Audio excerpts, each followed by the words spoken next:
Aloha everyone. So for this lecture video, I'll be discussing continuity of a function. Let's begin.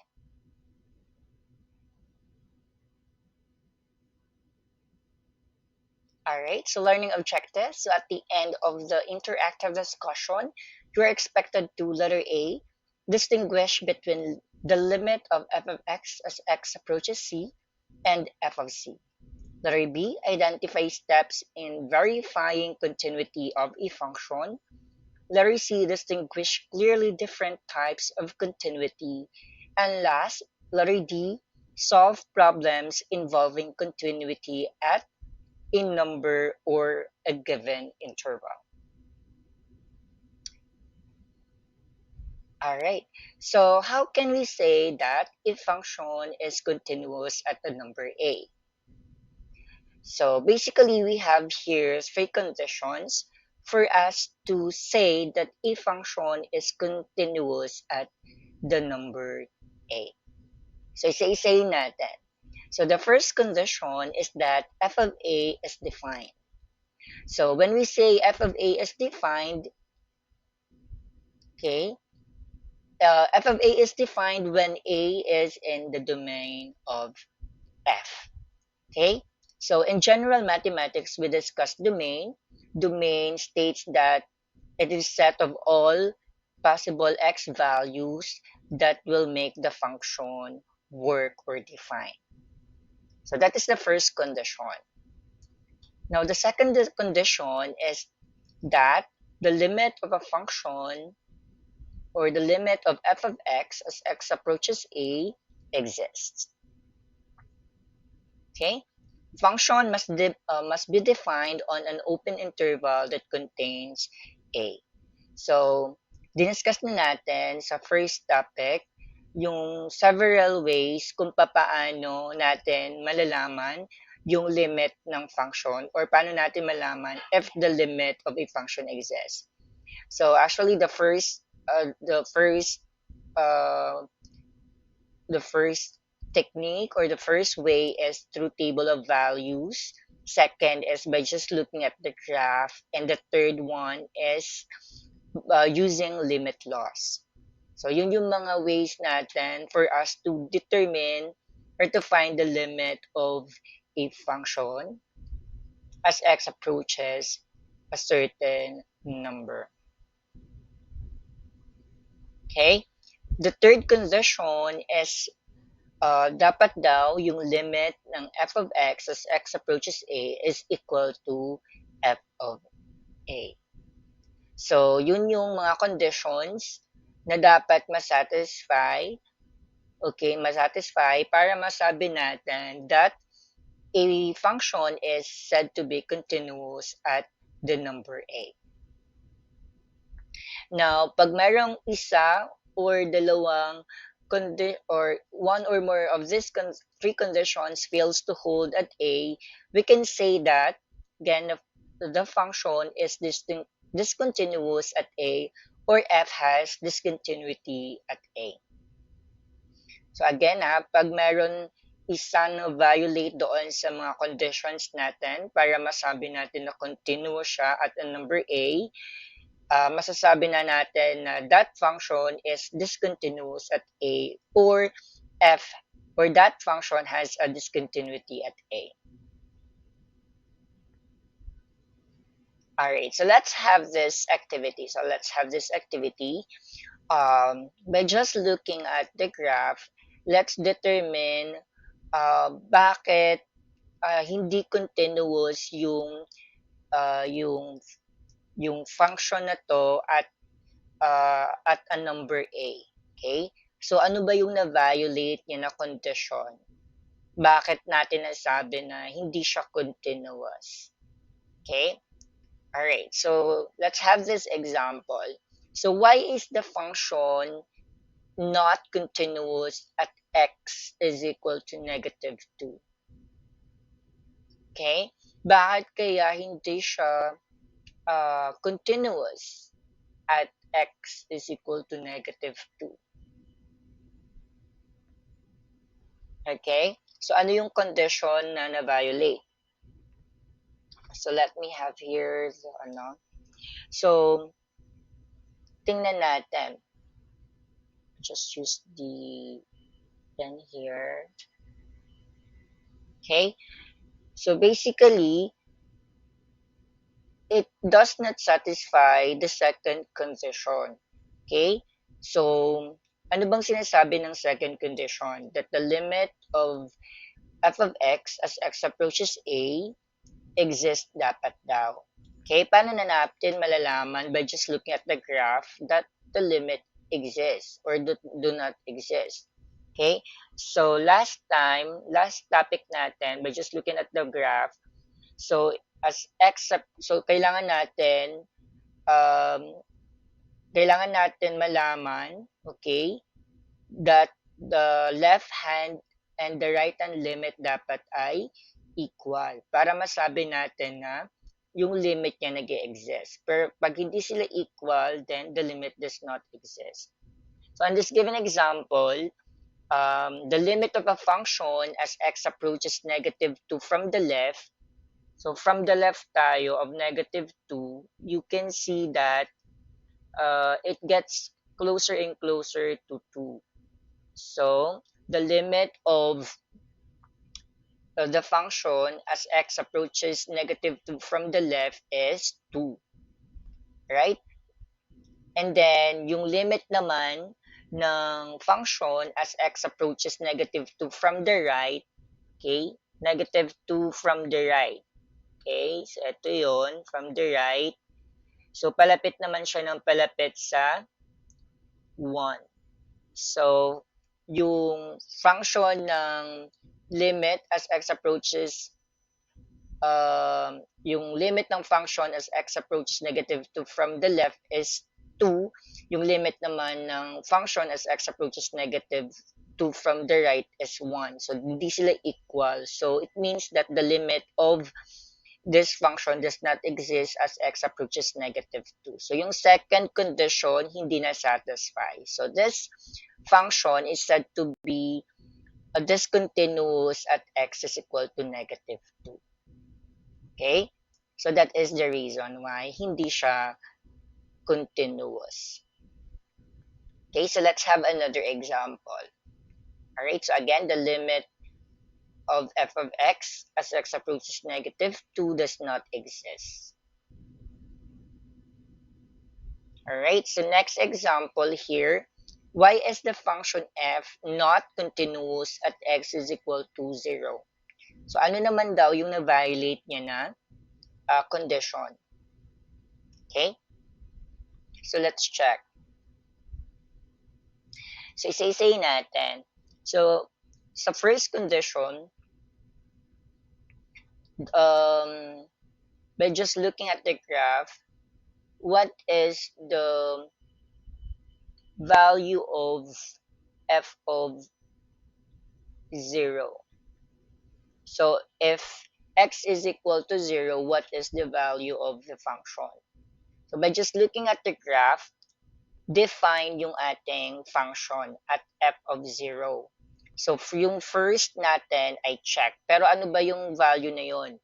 So by just looking at the graph, the value of f of 0 is negative 1.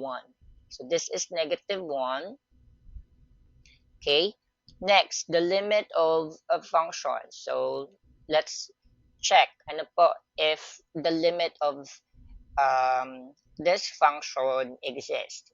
So the limit of f of x as x approaches 0, meron ba? Nag-exist ba? So upon checking or upon investigating the graph, the limit of f of x as x approaches 0 exists. And that is equal to positive 5. So if you will look into the graph, so first we need to get the limit of the function as x approaches 0 from the left. So it gets closer and closer to 5, the same as x approaches 0 from the right. So since equal sila, so the limit exists, and that is equal to 5. Now, the third condition. Dapat daw yung limit, okay, ng f of x as x approaches a is equal to f of a. Equal ba sila? Okay, so yung f of a yung a natin dito ay 0. So the limit of f of x as x approaches 0 is not equal to f of 0. So yung third condition ay hindi natin na-satisfy. Pero yung first and second, oo. Okay? So since may na-violate tayo ng condition, so the function is said to be discontinuous at x is equal to 0. Excuse me. So again, since hindi na satisfy yung third condition, the function is said to be discontinuous at x is equal to 0. Kasi kung matapansin natin, okay, yung limit of f of x as x approaches 0 is 5 and the value of a function at x is equal to 0 is negative 1. So, hindi sila equal. So, dapat equal sila para ma-satisfy yung third condition. So, again, this given example, so it does not satisfy the third condition, which is the limit of f of x as x approaches 0 should be equal to f of a. Pero sa example natin, hindi siya equal. So, does not satisfy the third condition. So, again, the function is said to be discontinuous at x is equal to 0. Alright, so next tayo. Okay, next example. Why is the function f not continuous at x is equal to 3? Okay, so let's verify again kung alin ba doon yung hindi na-satisfy na condition. So una, okay, so dapat daw yung f of 3 is defined. Okay, so kung papansin natin yung graph, meron tayo ditong vertical asymptote, no? So it gets closer and closer, but it will not touch 3. So meaning to say that yung domain niya, okay, hindi kasali yung 3.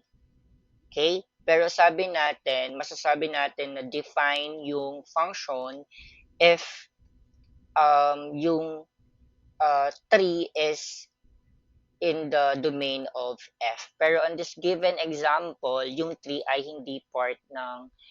hindi nakasali doon sa graph. So, the f of 3 is not defined. So, the first condition pa lang, hindi na na-satisfy.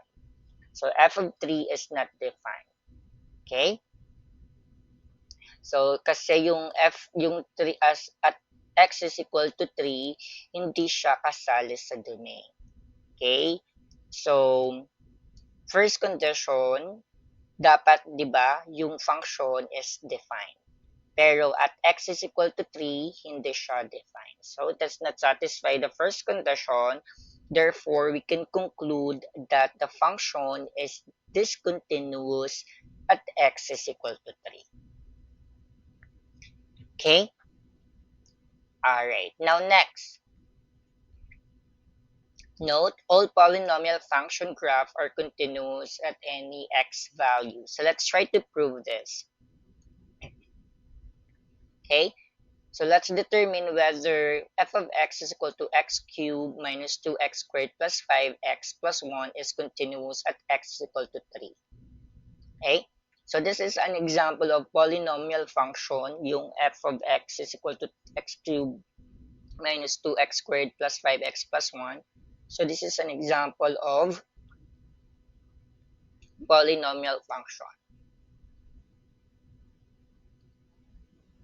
Okay, so first we need to check whether define siya as at x is equal to 3. So all we need to do is substitute the value.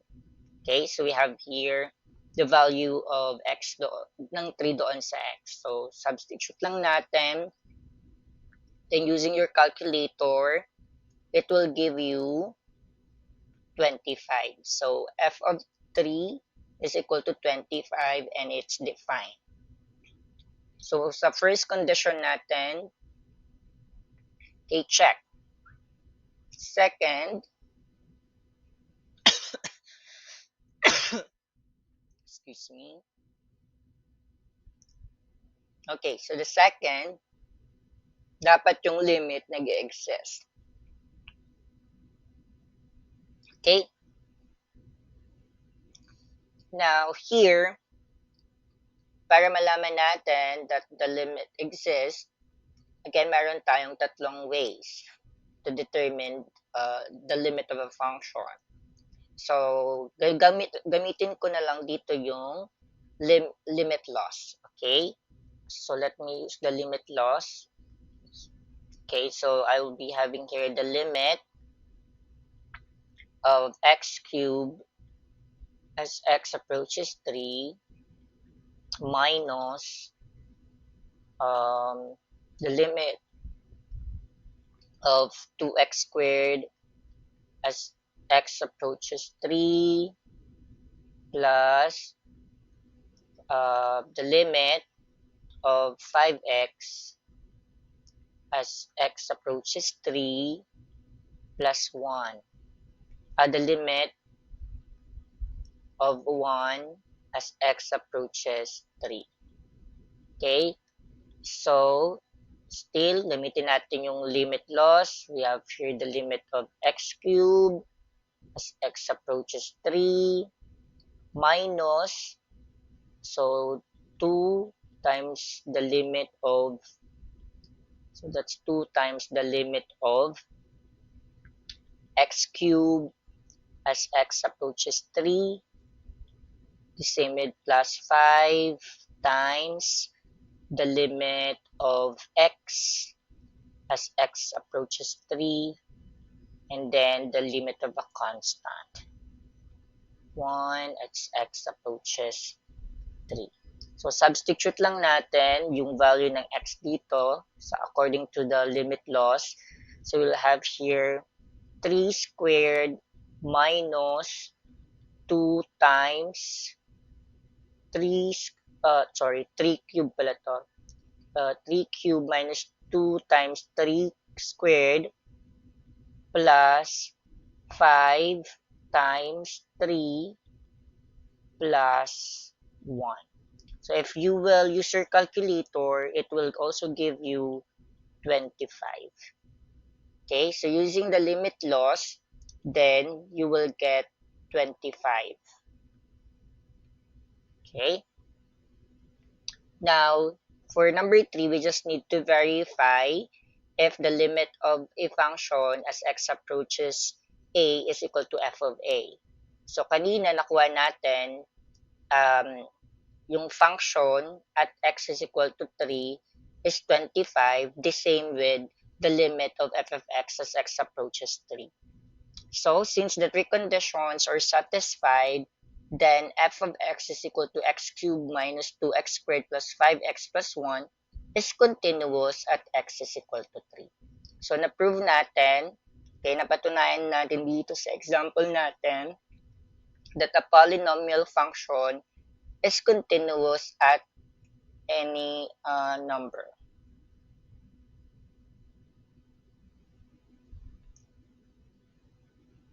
Okay. Next activity, where are each of the following function discontinuous? So, titingnan natin, ano ba yung number A that will make the function discontinuous? So, isa-isahin natin. So, let's start with number 1. Okay, for number 1, we have your f of x is equal to x squared minus 1 over x minus 1. Okay? So, saan ba siya magiging discontinuous? Okay? So, titingnan natin yung domain niya, no? Kasi rational function 'to. So, yung domain niya is set of all real numbers except positive 1. Okay? So, magiging yung function ay magiging discontinuous when x is equal to 1. And if x is equal to 1, yung first condition natin, okay, yung first requirement natin ay hindi na satisfied, which is f of a is defined. Okay? So, again, hindi yung function natin na x squared minus 1 over x minus 1 is discontinuous at x is equal to 1. Ano? It is because the first requirement is not satisfied, which is the function should be defined. Okay? Alright. So again, bakit ba hindi kasali yung 1? Kasi if yung x natin ay 1, it will make the function undefined. Okay? Kaya magiging discontinuous siya at x is equal to 1. Okay, next. Saan ba siya magiging discontinuous? Okay, so again, we need to consider the domain since again, it's a rational function. Okay, so in this given example, the g is discontinuous when x is equal to positive and negative 2. Okay, so ito yung values, okay, that will make the function discontinuous. Right? Now, when x is equal to 2, positive and negative 2, ano ba yung requirements na hindi masasatisfy? Okay, so we have here the first and second requirements. So, hindi na-satisfy yon. Bakit? Okay, so again, since meron, if our, if, our function, our function is not continuous when x is equal to positive and negative 2 because again it will make the function undefined and x is equal to positive and negative 2 is not part of the domain. So first requirement dapat um, define siya. Pero pag positive, negative 2 kasi yung x natin, hindi magiging define yung function. So, first requirement, ikis na siya. Ano? Hindi siya pasok. Sa number 2 naman, masasabi natin na hindi rin na-satisfy kasi kung titingnan na natin, okay, from the left and right hand ng limit, okay, yung isa increasing without bound as x approaches from the right, and ito naman as x approaches from the left, decreasing. So, sa infinite limit na discuss natin na dapat parehas sila ng trend. Since hindi sila parehas ng trend, negative infinity and positive infinity ito, then the limit does not exist. The same with positive 2. Yung trend niya pataas dito sa right as x approaches positive 2 from the right, and as x approaches 2 from the left, it is the trend is decreasing. So, magkaiba yung limit ng right hand and left hand. So, hindi yung limit niya does not exist. Okay? Alright, next. Next example.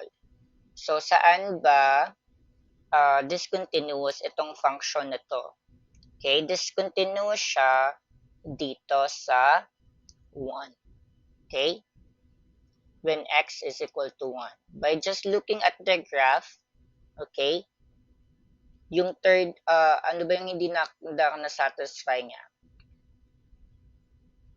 Actually, yung second na condition, yung hindi na-satisfy. Ano? um, again, yung left hand and right hand limit niya ay hindi equal.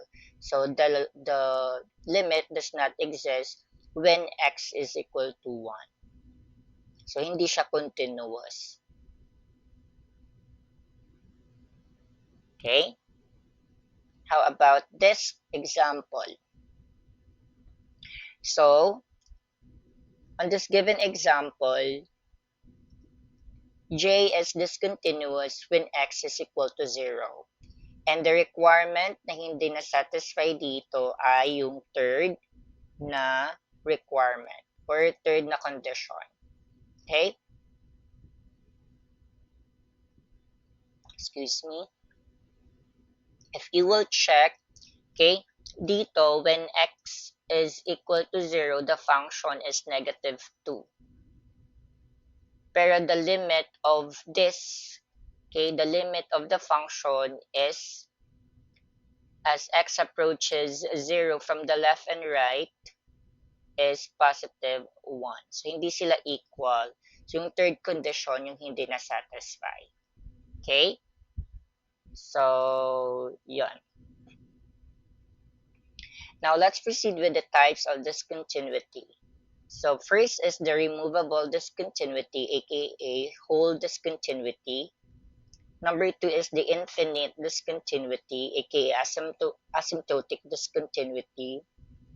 Number 3, jump discontinuity, aka essential discontinuity. Now, this is an example of removable discontinuity. Okay? It is called removable kasi we could remove the discontinuity by redefining the function. Like for example, yung example natin sa number 1. So, balikan lang natin yung example sa 1. Okay. So, this is again an example of whole discontinuity. Pwede natin, removable siya because we can redefine the function. We can remove the discontinuity by redefining the function. So we can do that by factoring this function. So we can have x plus 1 times x minus 1 over x minus 1. So this will be cancelled out. So ang matitira sa atin ay x plus 1. And we know for a fact, di ba, that all polynomial function is continuous. So continuous na siya by redefining the function. Okay? So ang tawag sa kanya ay removable or whole discontinuity. So ito yung example niya. My whole. So we have here the infinite discontinuity. So the function may increase or decrease without bound at a number. Okay? So very obvious naman, there is a trend on this graph. Okay? And there's a gap. Okay? Meron ditong actually asymptote, vertical asymptote to be specific. Okay, next. Jump discontinuity. So from the word itself, jump, the function jumps from one value to another. So class, madali lang naman natin ma-identify doon sa graph if it's discontinuous. Kasi, again, there is a hole in the graph or there is a gap. So if there is a hole, meaning to say it's discontinuous, and if there's a gap, it also indicates that it is also discontinuous. So that is actually your hint. Now, let's proceed with continuity of an interval. So, let's define some terms muna. So, continuity on an open interval. So, we defined continuity on an open interval as a function f is continuous on an open interval if and only if it is continuous at every number in the open interval. Okay? So, continuous siya on an open interval if and only if continuous siya at every number na nandoon sa loob ng open interval. Alright. So, next is right-hand continuity at a number A. So, masasabi natin na continuous siya from the right at the number A if and only if the following conditions are satisfied as well. But this time we need to focus on the limit of a function from the right. You know?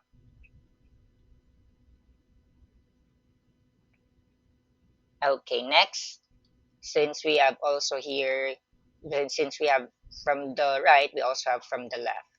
So the same thing, we just need to focus on the limit from the left. If it exists, or the limit of f of x as x approaches a from the left is also equal to f of a. Okay, now for the closed interval, a function whose domain includes the closed interval ab is said to be continuous on ab if and only if it is continuous on the open interval ab, as well as continuous from the right at a and continuous from the left of b. So we just need to focus on the boundaries of the interval.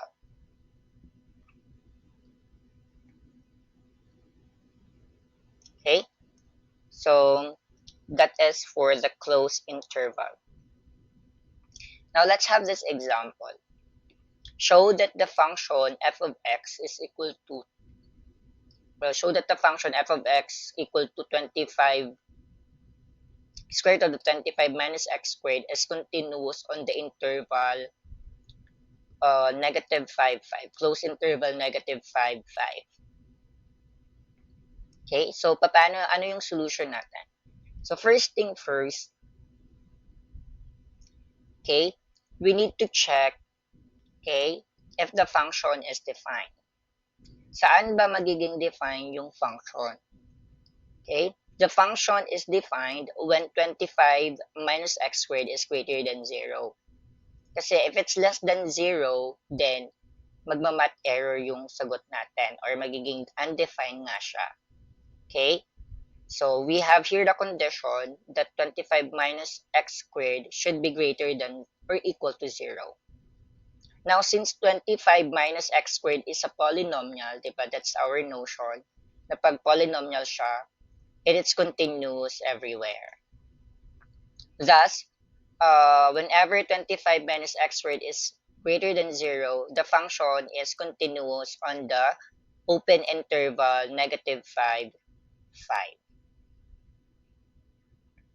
Now, the second one is we need to show that f is continuous from the right at negative 5. Ito na yung kaninang diniscuss natin na from the left and from the right. Okay? Na continuity at number A. So, we need to show that f is continuous from the right at negative 5. Also, I mean, this is for the closed interval, para masabi natin na closed interval siya. So, we need to show that f is continuous from the right at negative 5. Okay? So, from the right of negative 5 and continuous from the left at 5. So, that is showing that the limit of f of x as x approaches negative 5 from the right is equal to f negative 5, f of negative 5, and the limit of f of x as x approaches 5 from the left is equal to f of 5. So, paano natin siya gagawin? So, eto na yung continuous from the right. Okay, so we just need to use the limit laws. No? Okay, so we will have here negative from the right. So the limit of f of x as x approaches negative from the right, negative 5 from the right. So we have here the limit of 25, open and close parenthesis, 25 minus x squared, that's x negative 5 from the right. Substitute lang natin. So we will have here 0. Okay? Have here 0. Dapat, okay, yung sagot din natin sa kabila ay 0 din. So, continuous from so, the limit of f of x is, as x, f of x as x approaches negative 5 from the right is equal to f of negative 5. Continuous naman from the left, the same thing. So, kukunin natin yung positive 5.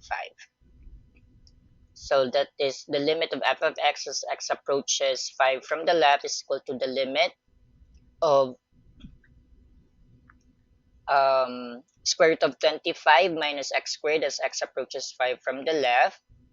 So, that would be square root of the limit of 25 minus x squared, quantity 25 minus x squared as x approaches 5 from the left. So, substitute lang natin. We just need to use the limit laws. Then, the result is 0. Okay? So, we have here the limit of f of x as x approaches 5 from the left is equal to f of 5. Okay? Alright, so let's proceed with the continuity on a half-open interval. So definition, a function whose domain includes the interval half-open on the right. Okay, so close A, B open, close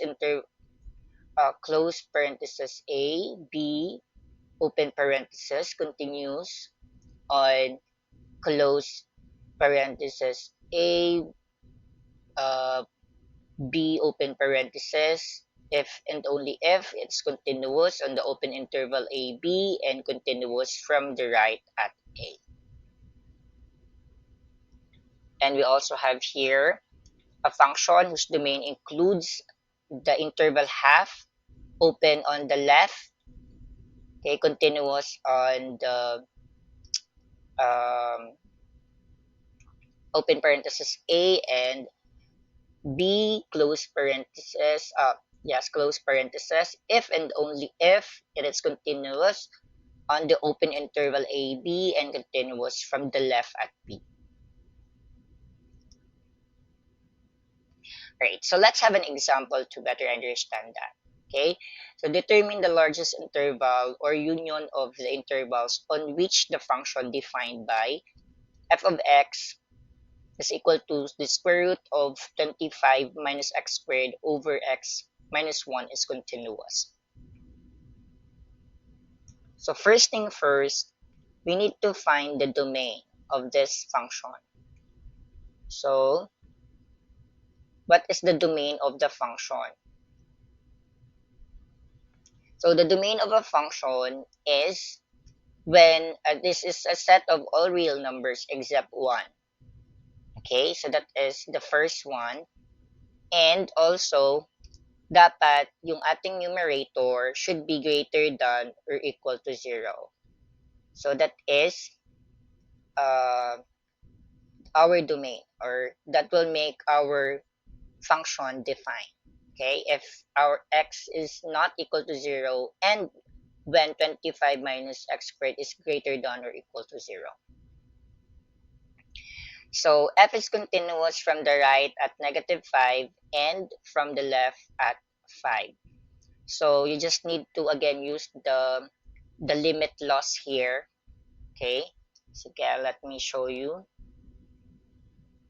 So let me use, so we have here,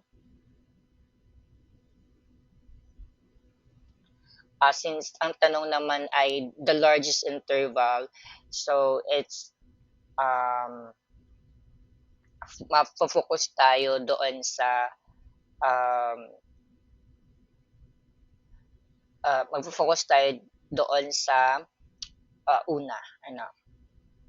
But we still need to check ano if it's the limit exists, okay? From the right at -5 and from the left at 5. So f or the function is continuous on an open interval -5, 1, or 1, 5. And the function is continuous on, so part ng solution natin yung -5, so close interval, so 5, and then 1 is not part of the solution kasi again, that will make the function undefined. Union, 1 is not part of the solution, and then 5. Okay? So, that is actually the um, universal or the union of the intervals or the largest interval for square root of 25 minus x squared for the function square root of 25 minus x squared over x minus 1. Okay? So, ito yung ating solution. Alright? So, again, you just need to um, check ano po yung ating mga conditions. But again, this time, we need to check whether it is continuous on that given interval. Okay, so let's have this. Determine the largest interval, union of intervals on which the following functions are defined. Okay, so for this given example, okay, actually magpo-focus lang tayo doon sa ano, no, doon sa domain nito. Okay, we need to identify the domain. So the domain of this is set of all real numbers, okay, except -3. So if that would be the case, so sa ano yung magiging largest interval natin? Ano yung pwedeng maging largest interval natin? So it will be -infinity to 3, wherein 3 is not part of the solution. So parenthesis, union, -3 rather, union -3 to positive infinity naman. So, ito yung largest interval nitong function na to. Okay? So, how about this?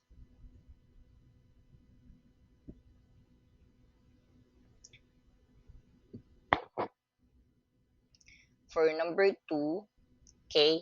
So, if you will look and if you will check this, ano, the largest interval of this one, so we will have, sorry. So, let me erase. So, again, mag-focus tayo doon sa domain. So, ano ba yung domain ng function na to? Okay? So, yung domain ng function na to ay -infinity to 2 ba ay kasali sa solution? Yes. So, close interval siya. Union. -2 pala. -2 ito. Union. Close parenthesis to positive infinity. So, ito yung magiging largest interval natin. Bakit hindi kasama yung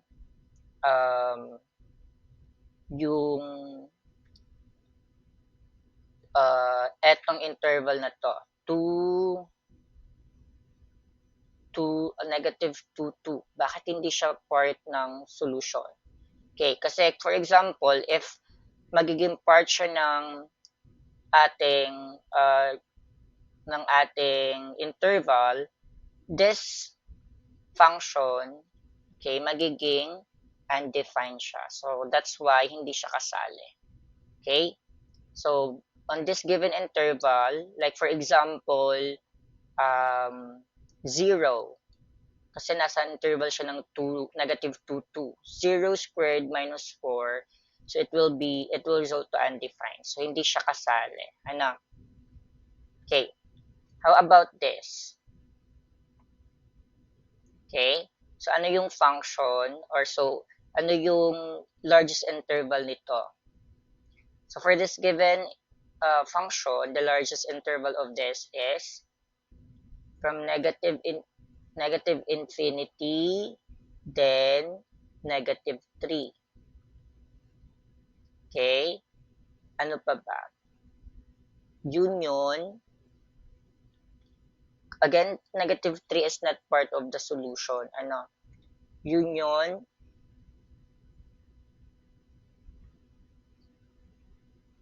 okay? So, this will be 3.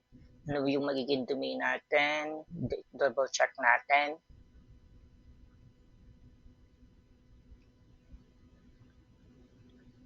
3, negative 3, 3 is also part of our interval. Union, 3 to positive infinity. Okay, so 3 lang naman yung hindi kasali sa interval natin. Okay? So 3 lang yung hindi kasali. So this is now the largest interval we can have for this given function. Kasi if 3 yung if 3 is part of this, the same reason, it will make the function undefined. So if it's undefined, it's not continuous anymore. Okay? Alright, so let's proceed for another example here. So more example tayo. So find the domain of the function and determine for each of the indicated intervals whether the function is continuous on that interval. So first, we need to find the domain of this function. So the domain of this is set of all real numbers except negative 5. So set of all real numbers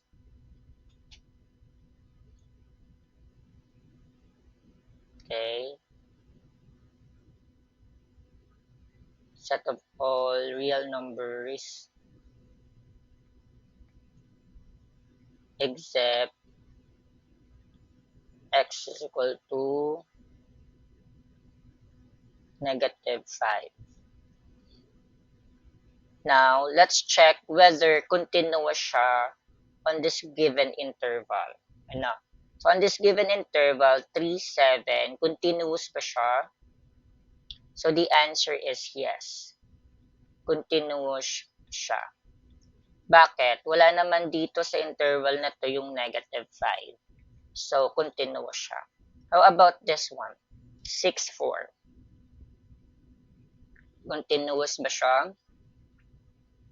The answer is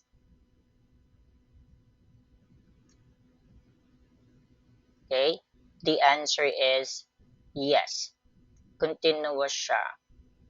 Kasi again, wala naman dito yung negative 5. How about this? 0, negative infinity 0. So, the answer is discontinuous siya. Kasi nandito yung negative 5. Nasa interval na to. Okay? So, discontinuous siya. How about this? Negative 5, positive infinity. This is continuous. Continuous siya kasi negative 5 parentheses. Ibig sabihin, not part of the solution. So, it's continuous. Okay? How about this? Negative 5, positive infinity. So, this is discontinuous. Kasi this time, close parenthesis na, which means that negative 5 is on this given interval. So, hindi siya dapat nandyan kasi magiging undefined nga yung function. So, discontinuous siya. How about this? So, this is continuous kasi -5 close open parenthesis naman. So, ibig sabihin hindi siya part ng solution. So, ganun yung pag-determine natin. Ano? If yung function na yun is continuous on a given interval. Alright, so another practice. So using the graph, determine if the function is continuous on the indicated point or interval. If it's discontinuous, identify the type of discontinuity. Okay? So number 1. Okay, for number 1, x is equal to -3. So ito yung 3 natin. So we need to check the left and the right hand limit. So it is increasing. So mayroon tayo ditong asymptote on the left hand limit. It's increasing. So the limit is positive infinity. And on this one, the limit is from the right.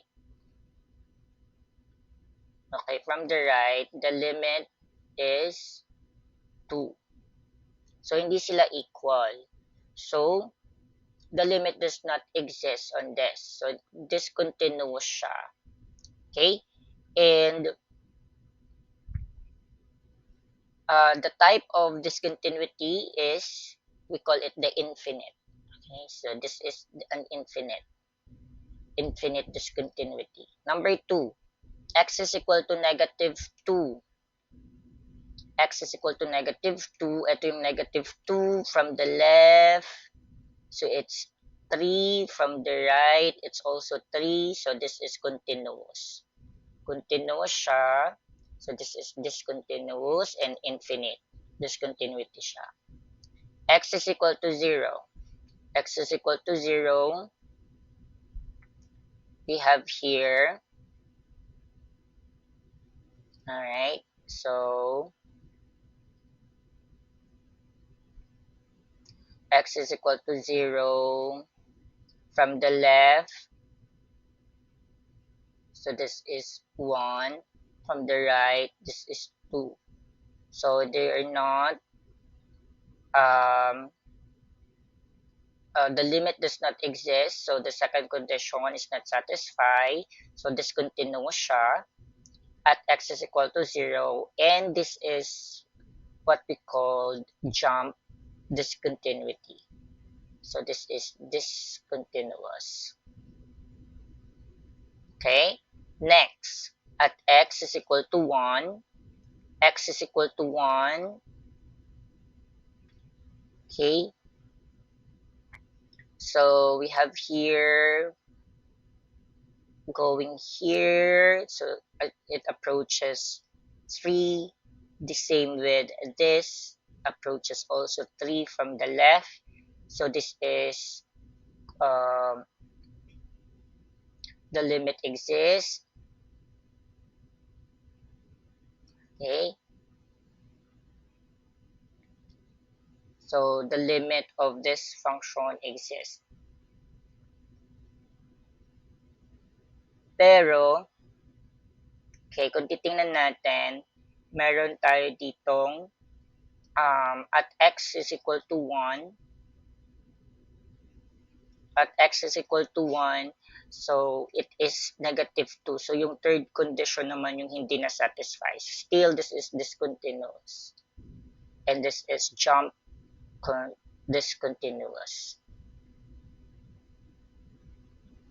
Or, no, this is a whole discontinuity rather. The whole discontinuity.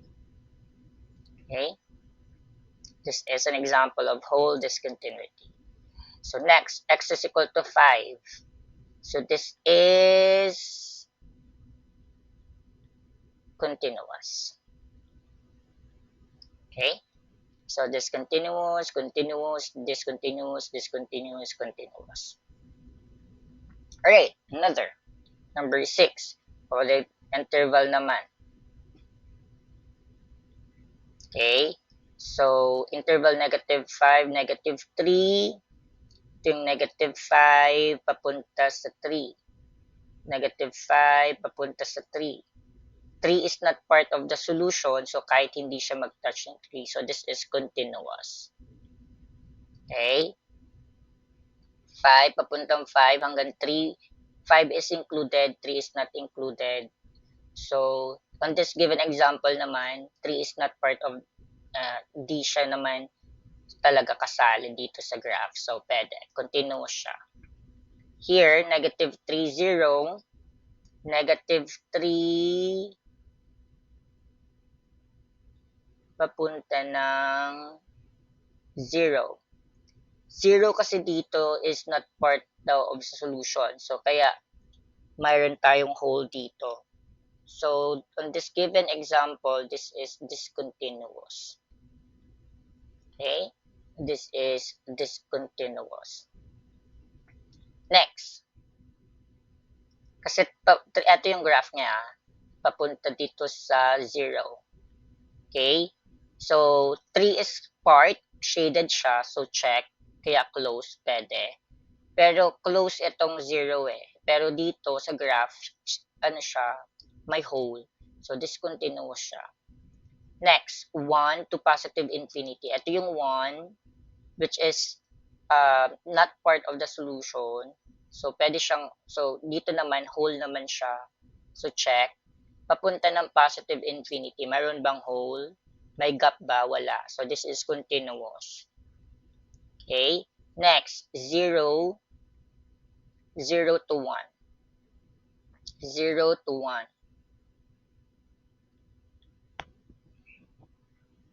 Okay? So, dito naman, okay, so dito naman, 0 is not part of the solution. Okay, pwede naman. Okay, and then papunta sa 1, which is not part of the solution. Okay, so check, this is continuous. How about -4? -4 to +2. So, kung mapapansin natin, yung graph nga dito hindi nag-touch sa 3. So, may gap na siya. So, this is discontinuous. Okay, so alright, so that's end our discussion for continuity of a function. Now, if you have questions or clarifications, don't hesitate to write it on your notebook, and um, during our or your synchronous session, you can raise that to your subject teacher. So that would be all for today. Thank you very much for listening.